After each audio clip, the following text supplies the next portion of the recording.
سید سیستانی دامت ظلہ العالی کے جو فتویٰ ہے اور ان کی جو تحقیق ہے اس کے مطابق میں اس سوال کا جواب رکھوں گا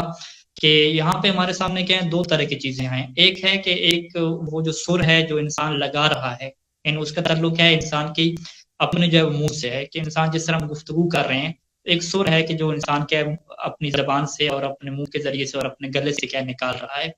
اور دوسرا وہ چیز ہے کہ جو انسان ایک آواز پیدا کر رہا ہے وہ آلات سے کیا پیدا کر رہا ہے. مختلف جو میوزک کے آلات ہیں، ڈول ہو گئی، بانسری ہو گئی، ان کے ذریعے سے، اور جدید آلات بھی آ گئے ہیں ان کے ذریعے سے کیا ایک دھن بنا رہا ہے، ایک جو ہے وہ لحن بنا رہا ہے. تو ان دونوں کا کیا ایک ہی قانون ہے. اگر آپ آواز جو گلے سے نکالنا ہے اس کے متعلق آ جاتے ہیں تو اس میں کیا ہے، ایک عربی میں اس کو کہتے ہیں ترجیع کہتے ہیں. ترجیع کا مطلب یہ ہوتا ہے گلے میں گمانا. تو صحیح ثانی فرماتے ہیں کہ میرے نظریے کی جو ترجیح ہے کہ گلے میں آواز گمانا یہ حرام نہیں ہے، ٹھیک ہے، یہ بھی حرام ہونے کا معیار نہیں ہے. دوسری چیز جس کو عربی میں کیا کہتے ہیں، طرب کہتے ہیں. تو اس سے طرب ہے، اس کا یہ مطلب ہے کہ ایک وجدانی کیفیت کا کیا طاری ہو جانا، انسان کا کیا جھومنے لگ جانا. تو وہ کہتے ہیں کہ یہ جو وجدانی کیفیت طاری ہوتی ہے، جھومنا کسی آواز کے اوپر، یہ بھی کیا ہے حرام نہیں ہے. ٹھیک ہے، پھر حرام کیا ہے؟ وہ کہتے ہیں حرام یہ ہے کہ وہ جو آواز نکال رہا ہے وہ ایک ایسی مخصوص سر ہو کہ جو سر کے ہے فاسق لوگ ہیں اور جو فاسق و فاجر اور جو لہو و لعب میں پڑھنے والے لوگ ہیں انہی کے ساتھ کیا وہ خاص ہو. یعنی اس نے ایک ایسے گانے کی سر پہ، اور یعنی وہی گانے والی سر کہتے ہیں. یہ جو گانے ہیں یہ کیونکہ فاسق لوگوں کی محفلوں کا حصہ ہوتے ہیں، وہ جو لوگ فاسق ہوتے ہیں، گناہ کرتے ہیں، ان لوگوں کے حصہ محفلوں کا حصہ ہوتے ہیں. تو اس نے وہی اگر گانے والی سر لگا دی ہے تو یہ جو اس نے آواز نکالی ہے اپنے گلے سے، یہ چونکہ اس کے مشابہ ہے، اس جیسی ہے، تو یہ اس وجہ سے کیا ہو جائے گی، حرام ہو جائے گی. یعنی جو گلے سے آواز نکالتے ہیں اس کے حرام ہونے کی جو وجہ ہے وہ گلے میں گمانا بھی اس کی وجہ نہیں ہے. تو اس کی وجہ سے جو انسان کو لطف آتا ہے، ایک کیفیت سرور کی آتی ہے، وہ بھی اس کی وجہ نہیں ہے حرام ہونے کی. حرام ہونے کی وجہ کیا ہے کہ وہ آواز ایسی ہو کہ جو فاسق لوگوں کی جو محفل ہے اس جیسی ہو بالکل. یعنی وہ جو ایک گانا مشہور آیا ہوا ہے اسی کی طرز پہ ہو تو پھر یہ کیا ہوگی، حرام ہوگی. لیکن اگر وہ اس مشہور گانے کی طرز پہ نہ ہو، وہ فرض کریں کہ اس کی اپنی الگ طرز ہو، اپنی الگ طرز ہے اور اس میں گلے میں آواز بھی گما رہے ہیں، اور دوسرا کیا ہے اس وجہ سے ایک سرور کی کیفیت بھی بن رہی ہے، تو وہ حرام نہیں ہوگی. اور اسی طریقے سے فرض کریں وہ ایک ایسی طرز ہے کہ جو مشترکہ ہے، کہ ادھر بھی استعمال ہوتی ہے ادھر بھی استعمال ہوتی ہے، کوئی خاص نہیں ہے کہ اسے کہا جائے کہ یہ خاص ان لوگوں کی کیا طرز ہے. یعنی وہ ملی نغموں میں بھی استعمال ہو رہی ہے، فوجی جو ترانے ہیں بہادری کے اس میں بھی استعمال ہو رہی ہے، اس گانے میں بھی استعمال ہو رہی ہے، نعت میں بھی استعمال ہو رہی ہے. یہ نا وہ مشترکہ چیز بن چکی ہے، دونوں طرف کیا چلتی ہے. تو وہ کیا ہے شرعی طور پہ وہ بھی کیا حرام نہیں ہوگی. حرام کیا ہوگی کہ جو خاص ہے، جو فاسق اور لہو و لعب کے ساتھ جو خاص طرز ہے اسی کے اگر جیسی ہوگی تو وہ کیا ہوگی، حرام ہوگی.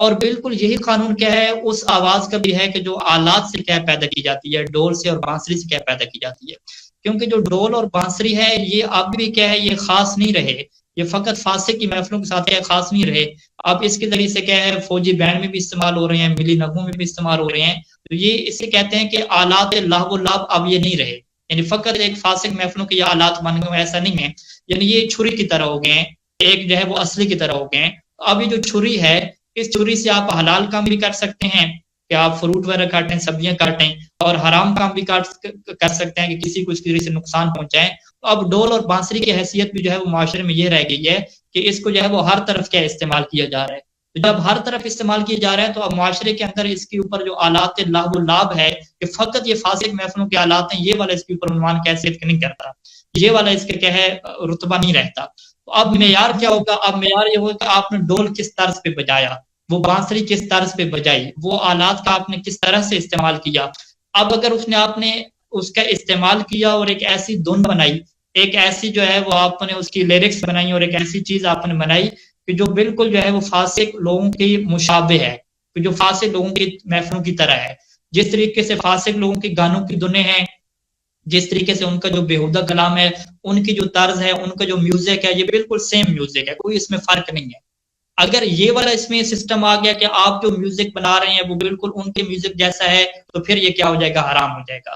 اور اگر آپ نے ایک ایسا میوزک بنایا کہ جو ان لوگوں کی طرح نہیں ہے، وہ ملی نغموں کی طرح یا فوجی بینڈ کی طرح ہے، یا آپ یہ کہہ دیں کہ وہ اپنی کوئی الگ ہے، الگ کوئی صوفیہ ٹائپ ہے، اس طرح کی کیا چیز ہے کہ جو فاسق لوگوں کی محفلوں کا حصہ نہیں ہوتی، وہ باش جو محفلیں ہوتی ہیں فاسق فاجر لوگوں ان کی محفل کا حصہ نہیں بنتا وہ کلام، وہ جو طرز ہے، وہ جو دھن ہے ان کا حصہ نہیں ہوتی، تو یہ کیا ہوگا، پھر حرام نہیں ہوگا، یہ حلال ہوگا. اور اسی طریقے سے اگر وہ ایک ایسی آپ نے آواز اس کے اندر پیدا کی ہے کہ جو مشترکہ ہے، کہ جو میوزک ادھر بھی چل رہا ہے ادھر بھی چل رہا ہے، وہ کوئی خاص نہیں ہے کہ فقط وہ فاسق لوگوں کی جو محفل ہوگی، لاو و لاب کے جو اوباش لوگوں کی محفل ہوگی اسی کے ساتھ خاص ہے، یہ ہر جگہ پہ ایسی طرز اور ایسی دونوں اور ایسے لیرک چل رہے ہیں، مشترکہ یعنی حیثیت ہے، تو وہ بھی کہ حرام نہیں ہوگا۔ یعنی اس کے حرام ہونے کے بھی یہی قانون ہوگا کہ آپ ایک ایسا ساز ایجاد کریں، ایک ایسی دھن بنائیں، ایک ایسی لیرکس بنائیں کہ جو بالکل خاص ہوں فاسق محفلوں کے ساتھ، تو پھر وہ کیا ہوں گی؟ حرام ہوں گی۔ یہ تو مسئلہ ہو گیا فقہی اعتبار سے، لیکن اخلاقی اعتبار سے ہر مومن کی یہ ذمہ داری ہے کہ وہ ایسی چیزوں سے بچے کہ جن کا تعلق کیا ہے؟ بالکل قریب قریب ہے، وہ بالکل کیا ہے؟ ان کے قریب قریب ہے، انہی کی جیسی چیزیں ہیں، ان سے بچنا کیا ضروری ہے۔ اور خصوصاً جہاں پہ اہل بیت علیہ السلام کے ذکر کی بات ہے، ان کی فضائل کی بات ہے، تو ان کو بالکل اسی ایک رواج میں لے آنا، اسی طرح سے بنا دینا، اگرچہ فقہی طور پہ حرام نہیں ہو گئی چیز، یعنی وہ جو ماہرین ہیں جو گانے وغیرہ سنتے ہیں، جن کو زیادہ یہ پتہ ہے کہ کون سی دھن جو ہے وہ گانوں کے ساتھ خاص ہے، کون سے گانے نئے آئے ہوئے ہیں، کون سی طرزیں اس جیسی ہیں، تو ان کو پتہ ہے کہ یہ گانے کی طرز نہیں ہے، یہ ایک صوفیانہ طرز ہے، یہ ایک فلاں طرز ہے کہ جو فاسق محفلوں کے ساتھ خاص نہیں ہے، تو شرعی طور پہ تو حلال تو ہو جائے گی، لیکن شرعی طور پہ حلال ہونے کے ساتھ ساتھ جو اس کے خطرات ہیں بہت زیادہ، وہ خطرات کیا ہوں گے کہ یہ چیز بھی کیا ہے اسی کے قریب ہونے لگ جائے گی، اور آئندہ کے بعد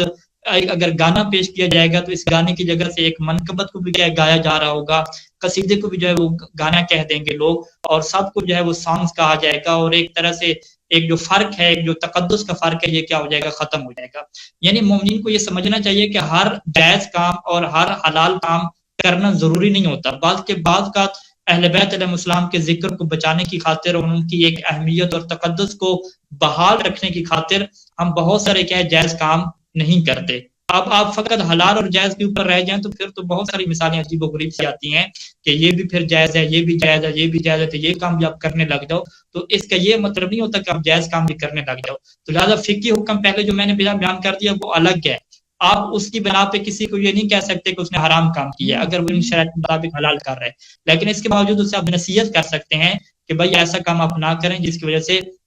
جو اہل بیت کے ذکر کی ہے وہ توہین شمار ہو، یا اس کو اس کیٹیگری میں رکھ دیا جائے کہ جس کیٹیگری میں وہ جو فاسق لوگوں کے گانے ہیں اور فاسق لوگوں کی طرزیں ہیں اسی کیٹیگری میں شمار ہونے لگ جائے، اور اس کے تقدس ہے، اس کی جو ایک اہمیت ہے وہ کیا لوگوں کی نظر سے کیا گر جائے۔